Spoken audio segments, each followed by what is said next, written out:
श्री शिवाय नमस्तुभ्यम. श्री स्वामी समर्थ. भक्तो नमस्कार. आपल्या घराच्या पूजागर मंदिरात देवघरात पूजा करते मी. इष्टदेव जर प्रसन्न होतात तर तुम्हाला काही संकेत मिळतात.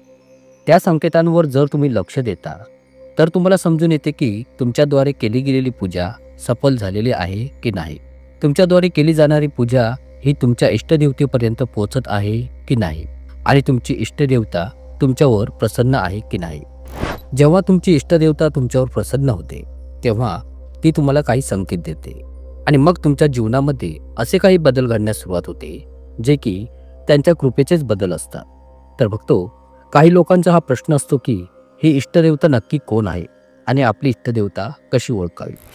तर मी तुम्हाला इथे सांगू इच्छितोय की जी पण देवी अथवा देवता तिच्याप्रती तुमचे मन रमते, ज्या देवतेच्या प्रती तुमच्या मनात भाव उत्पन्न होतो, तुमचे मन त्यांच्याकडे वळते, तिच्याविषयी तुमचे मन पूजा करण्याचे करू लागते, हीच तुमची इष्टदेवता असते बघतो. आणि तिचीच तुम्ही पूजा केली पाहिजे बघतो. असे गरजेचे नाही की तुमची इष्टदेवता कोणी बाहेरची असावी.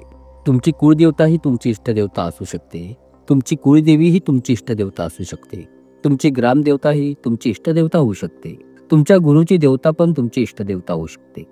म्हणजेच की जी पण देवता तुमच्या मनास तुमच्या भावास आकर्षित करत असेल, तिला पाहून व तिचे स्मरण केल्याने तुमच्या मनात आनंद उत्पन्न होत असेल, तुम्हाला शांती लाभत असेल, तीच तुमची इष्टदेवता असते.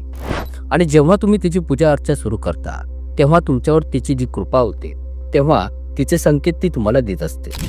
जर तुम्ही तिच्या त्या संकेतांना समजून जाता तर तुम्ही तुमच्या जीवनामध्ये अजून अधिक पुढे जाण्यास सुरुवात करता, अजून जास्त तुम्ही भक्ती करण्यास सुरू करता आणि तुम्हाला ते याची जाणीव पण करून देतात, तुम्हाला दर्शन पण घडवतात. काही लोकांना स्वप्नांच्या माध्यमातून त्यांच्या इष्टदेवतेचे दर्शन होऊन गेलेले आहे आणि मी यापूर्वी माझ्या एका व्हिडिओच्या माध्यमातून तुम्हाला हे सांगितलेले होते की जेव्हा तुम्हाला दर्शन होऊन गेलेले असेल तर ते कसे ओळखावे. त्या व्हिडिओचे नाव आहे जर तुम्हाला हे संकेत मिळाले तर तुम्हाला तुमच्या भगवंताचे दर्शन घडून गेलेले आहे. हा व्हिडिओ तुम्ही नक्की जाऊन पहा. बघतो तुमचे इष्टदेव तुम्हाला तुमच्या स्वप्नांच्या माध्यमातून दर्शन देऊन जातात, तरीही तुम्हाला ते माहीत पडत नाही. तुम्ही विचार करता की असंच काहीतरी दिसून गेले असे. कोणते तुम्हाला मंदिर दिसते जे तुम्ही कधी पाहिलेच नसेल, कोणती अशी मूर्ती दिसली असेल जी कधी तुम्ही पाहिलीच नसेल, असे फोटो दिसलेत, कलाकृती दिसली असतील जे तुम्ही कधी पाहिलेच नसतील. तर अशा वेळी समजून जा की तुम्हाला तुमच्या इष्टदेवतेचे दर्शन होऊन गेलेले आहे. कारण देवतेचे साक्षात दर्शन एवढे सहजासहजी होत नसते बघतो. त्यासाठी तपश्चर्या करावी लागते. सर्वप्रथम पूजापाठ केल्याने जे इष्टदेवता प्रसन्न होतात तेव्हा तुमच्यावर कृपा करतात. ते स्वप्नांच्या माध्यमातूनच तुम्हाला तेव्हा ते दर्शन देतात आणि जेव्हा ते तुमच्यावर प्रसन्न होतात तेव्हा ते तुम्हाला काही संकेत देतात. त्यामध्ये तुमच्या देवघरातील मंदिरातही तुम्हाला काही संकेत ते देत असतात. तर आता हे संकेत काय आहेत ते मी तुम्हाला इथे सांगण्यात जात आहे. बघतो या व्हिडिओच्या एका वाक्यास अगदी लक्ष देऊन काळजीपूर्वक समजून घ्या. माहिती फारच सुंदर आहे. तर पहा बघतो, सर्वात पहिला जो तुम्हाला संकेत मिळतो तो असा आहे की जेव्हा तुम्ही पूजा करता तेव्हा तुमचे मन आनंदित होते. तुम्हाला असे जाणवू लागते की तुम्हाला माहीत नाही की अशी कोणती खुशी तुम्हाला मिळालेली आहे. तुमची सर्व टेन्शन संपून जातात, मनातील घोळणारे विचार शून्य होऊन जातात, तुमचे मन आनंदित होऊन जाते आणि तुम्हाला असे वाटू लागते की मी माझ्या देवतेची अशीच पूजा करत राहावी. म्हणजेच की पूजेतून उठण्याचे तुमचे मन अजिबात करत नाही. जर तुम्ही मंत्रजप करत असाल आणि तुम्ही हे निश्चित केलेले असेल की मला 11 माळी जप करायचा आहे, पण जेव्हा तुम्ही मंत्रजप करण्यास सुरुवात करता आणि तेव्हा इष्टदेवतेची कृपा जर तुमच्यावर होते तर तुम्हाला ते माहीत पण पडत नाही की या मंत्रजपाच्या कधी 21 माळा तुमच्याकडून पूर्ण होऊन गेलेल्या आहे. म्हणजेच की तुमचे मन मंत्रजप करणे बंद करत नाही आणि नाही त्या माळेला ठेवण्याचे तुमचे मन करत नाही. मग तो दुसरा संकेत तुम्हाला जो मिळतो तो तुमच्या देवघरात तो असा असतो की जेव्हा तुम्ही दिवा लावता तुमच्या इष्टदेवतेचा तेव्हा पंखा जरी तिथे चालू नसेल किंवा कोणती वाऱ्याची झुळूकही नसेल तरी त्या दिव्याची जी ज्योत आहे ती नृत्य करते आणि खूपच तीव्र होऊन जाते. तिची जी लय आहे ती अधिक तीव्र होऊन जाते. हा संकेतही हे दर्शवतो की तुमची जी इष्टदेवता आहे ती तुमच्यावर खूपच प्रसन्न आहे. बघतो पुढील तिसरा संकेत तुम्हाला मिळतो तो असा की तुमच्या अंगावर काटा उभा राहणे, तुमच्या शरीरात थरथरणे व कंपन निर्माण होतात. जेव्हा तुम्ही पूजा करत असता तेव्हा अचानक तुमच्या अंगावर शहारे येतात. थंडीची वेळ नसेल आणि गरमीचे दिवस असतील तरीही तुमच्या शरीरावर शहार येत असतील तर हा जो संकेत आहे तो हे दर्शवतो की तुमची इष्टदेवता तुमच्यावर प्रसन्न आहे. मग तो चौथा संकेत हा असतो की तुम्हाला खूप मोठ्या जांभई येतात.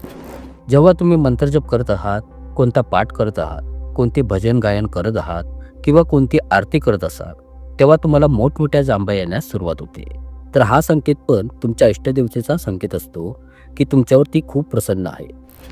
पुढील पाचवा संकेत हा असतो की जेव्हा तुम्ही कुठे फसलेला असाल किंवा कोणत्या अडचणी अथवा संकटात अडकलेला असाल, कोणत्याच ठिकाणी ज्या ठिकाणी तुम्ही फसलेले आहात व अडकलेला असाल तेथून निघण्याचा कोणता तुम्हाला मार्गच दिसत नसेल, कोणत्या पारिवारिक अथवा शारीरिक समस्येत तुम्ही फसलेले असाल, कोणत्या पैशाच्या अडचणीच्या रूपात तुम्ही फसलेले असाल किंवा मग कोणत्याही प्रकारच्या अडचणीत तुम्ही फसलेले असाल, त्यावेळी जेव्हा तुम्हाला असे वाटेल की यावेळी आता कोणीही नाहीये जो आपली मदत करू शकेल, आणि अशावेळी जर तुम्ही श्रद्धापूर्वक तुमच्या इष्टदेवतेची प्रार्थना करता, तिचे स्मरण करता, तिची करुणा भागता तुमच्या मनातल्या मनात की हे माझ्या इष्टदेवते, मग जी पण तुमची इष्टदेवता असेल, मग ते श्री हरी विष्णू नारायण असतील, भगवान शंकर, श्री स्वामी समर्थ, तुळजाभवानी किंवा मग जी कोणी आहे की माझ्यावर तू कृपा कर, माझी तू मदत कर, तर तुम्हाला एकदम अशावेळी अचानक एक कोणता मार्ग मिळतो आणि तुम्ही त्या समस्येतून बाहेर पडता. तर हा खूपच मोठा संकेत असतो की तुमच्या इष्टदेवतेची कृपा तुमच्यावर आहे. तर असे काही तुमच्यासोबत होत असेल जेव्हा तुम्ही तुमच्या इष्टदेवतेचे स्मरण करता आणि ती तुमच्यावर कृपाही करते. मग तो सहावा संकेत हा असतो की तुम्ही सकारात्मक निर्णय घेण्यास सुरुवात करता. आता हे सकारात्मक निर्णय म्हणजे नक्की काय, की तुमच्या जीवनाचे निर्णयच तुमच्या जीवनाला बदलतात. तुम्ही नुकसानीत असाल की फायद्यात असाल हे तुमच्या जीवनाचे निर्णयच ठरवतात. या इष्टदेवतेच्या कृपेने तुम्ही योग्य व सकारात्मक निर्णय खूपच लवकर घेऊ लागता, जे की तुमच्यात आणि तुमच्या परिवाराच्या हितासाठी योग्य व निपुण असतात. आणि हा संकेत सुद्धा तुमच्या इष्टदेवतेच्या कृपेचा संकेत असतो. फक्त पुढील सातवा संकेत सांगण्यात जाईल तर तुमच्या देवघराच्या मंदिरात जेव्हा तुम्ही पूजेचा दिवा लावता, मग तो कोणत्याही तेलाचा असो, तुपाचा असो, मग त्यात जर एक काळे फूल त्या दिव्याच्या वातीत बनत असेल तर हा संकेत तुमच्या इष्टदेवतेच्या कृपेचा संकेत असतो. आता काही लोक असा प्रश्न करतात की जे फूल बनते त्या फुलाचे काय करावे. तर मी यापूर्वी माझ्या एका व्हिडिओच्या माध्यमातून तुम्हाला हे सांगितलेले आहे की त्या फुलाचे तुम्ही काय करायचे आहे. तर बघतो त्यामध्ये थोडेसे शुद्ध तूप मिसळून त्या फुलाचा टिळा बनवायचा आहे आणि त्याला पूर्ण घरातील सदस्यांना लावावे. त्याने तुमची कुंडलिनी शक्ती जागृत होऊन तुमच्या इष्टदेवतेच्या सकारात्मक कृपेचा आशीर्वाद तुमच्यासोबत कायम बनून राहील. बघतो हे संकेत आहे जे तुम्हाला सांगतात की तुमच्यावर तुमच्या इष्टदेवतेची कृपा आहे. आणि या संकेतांना जेव्हा तुम्ही समजता तेव्हा हळूहळू तुमच्या मनात आनंद उत्पन्न होण्यास सुरुवात होतो आणि तुम्ही तुमच्या आध्यात्मिक मार्गात पुढे पुढे जाऊ लागता. आणि अशाच लोकांच्या जीवनातही हळूहळू सकारात्मक बदल घडण्यास सुरुवात होते. इष्टदेवतेच्या कृपेने तुम्हाला अनेक प्रकारचे मार्ग मिळण्यास सुरुवात होऊन त्यांच्या आधारे तुमचे जीवन आनंदमयी आणि अपार सुख समृद्धीने भरभरून जाते. बघतो आशा करतो की तुम्हाला ही माहिती नक्कीच आवडली असेल. ब्रह्मांड नायक तोच एक समर्थ.